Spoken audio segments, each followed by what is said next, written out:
নমস্কার, শান্তনু হাজরা বলছি। আচ্ছা, একটা কথা খুবই জানতে ইচ্ছা করে যে সিপিআইএম বা কমিউনিস্ট পার্টি কি মুসলিম লীগের ফেলে দেওয়া অংশ? এইটি নিয়ে এখন জোর তোড়জোড় হচ্ছে। কারণ তারা আজকে আর মাঠে ময়দানে নেই, কোনো অন্যায় অবিচারের বিরুদ্ধে তাদের কোনো লড়াই আর চোখে পড়ছে না। কিন্তু কেন বললাম কথাটা, যে কতগুলো খবর বেরিয়ে এসছে বাইরে সিপিএম সম্বন্ধে। প্রথমত হচ্ছে গিয়ে তারা বুক দিয়ে মমতা বন্দ্যোপাধ্যায়কে আগলাচ্ছে। জানি না সত্য মিথ্যা। আর যে খবরগুলো বেরিয়ে এসছে সেটা হচ্ছে, ধরুন রেজ্জাক মোল্লা। এই রেজ্জাক মোল্লা বলে এক নেতা ছিল দক্ষিণ চব্বিশ পরগনার। এই রেজ্জাক মোল্লা বামফ্রন্টের মন্ত্রীও ছিল। এই রেজ্জাক মোল্লা ভূমি সংস্কার মন্ত্রী ছিল। তা উনি করেছেন কি, যত পেরেছে বাংলাদেশিদের, আজকে লড়াই হচ্ছে তাড়িয়ে দেওয়ার, যত পেরেছে বাংলাদেশের অনুপ্রবেশকারীকে এদেশে জমি দিয়েছে। এবার স্বাভাবিকভাবেই মুসলিমদের দিয়েছে। হিন্দু আইনি কথাটা চলেই আসছে। এবং তখনকার দিনে যারা ভূস্বামী বা ভূমির মালিক ছিল, জমিদার ছিল, জোরদার ছিল, তারা বেশিরভাগই ধরুন হিন্দু। তা হিন্দুদের জমি দখল করে সব সব জেলায় যেরকম দেওয়া হয়েছে গরিব মানুষের মধ্যে, উনিও দিয়েছেন। উনি ব্যাপকভাবে দিয়েছেন, মুসলিমদের দিয়েছেন। সেই জন্য উনি এখন কাঠগড়ায় দাঁড়িয়ে গিয়েছেন, মারা গেছেন যদিও।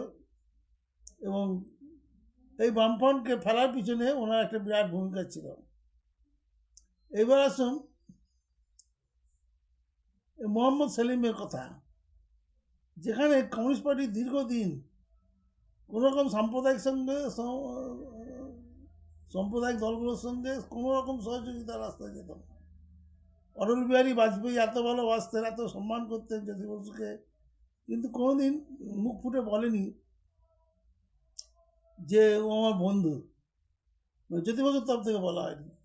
কিন্তু জ্যোতি বসুরা যখন কলকাতা কর্পোরেশনে একবার হেরে গেছিল, মাত্র 2টো সিট হলেই তারা মেয়র নির্বাচিত হবে, তখন বাজপেয়ীর একটা স্টেটমেন্ট মনে আছে। বাজপেয়ী বলেছিলেন যে আমরা জ্যোতি বসুদের প্রচণ্ড সম্মান করি, সেই কিন্তু উনি আমাদেরকে ঘেন্না করেন, আমরা কংগ্রেসকে ভোট দেবো না, আমরা মেয়র নির্বাচনে ওনাদের 2টো সিট না 2টো না 4টে সিট ছিল, সেই 4টে সিট দিলে সিপিএমের মেয়র জিতে যায়, আমরা সিপিএমকেই ভোট দেব।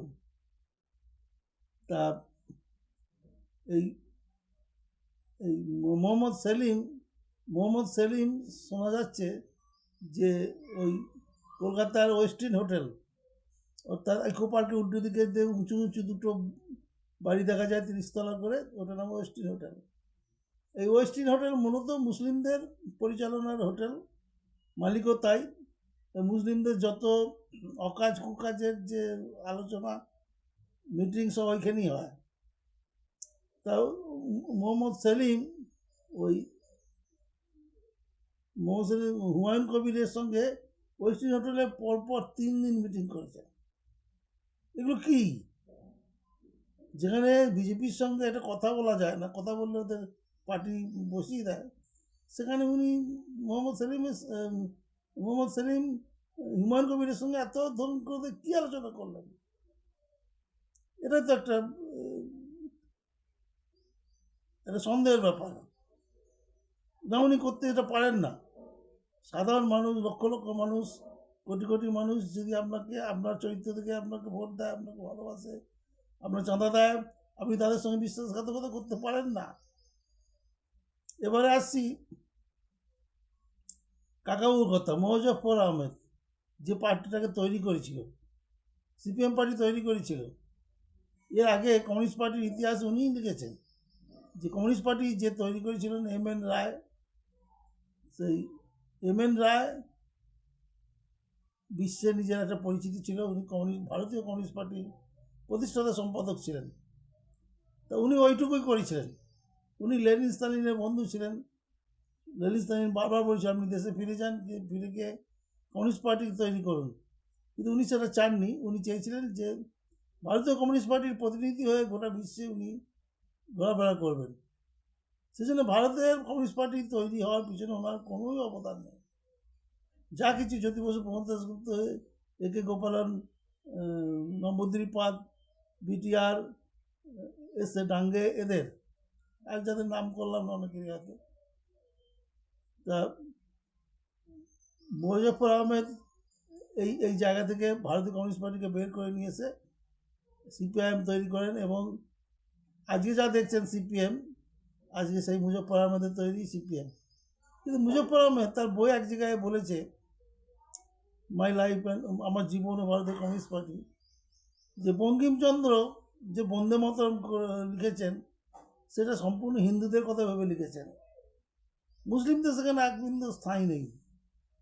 উনি যখন বলছেন যে মন্দিরে মন্দিরে পুজো করতে, তখন মুসলিমরা কী করে পুজো করবে? এবার তার মনে একটা হিন্দু বিদ্বেষের ভাব ছিল।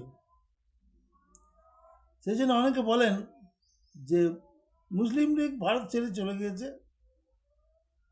আর রেখে গিয়েছে তার একটা কাউন্টার পার্ট, সেটাই আজকে সিপিএম বা কমিউনিস্ট পার্টি। ধন্যবাদ।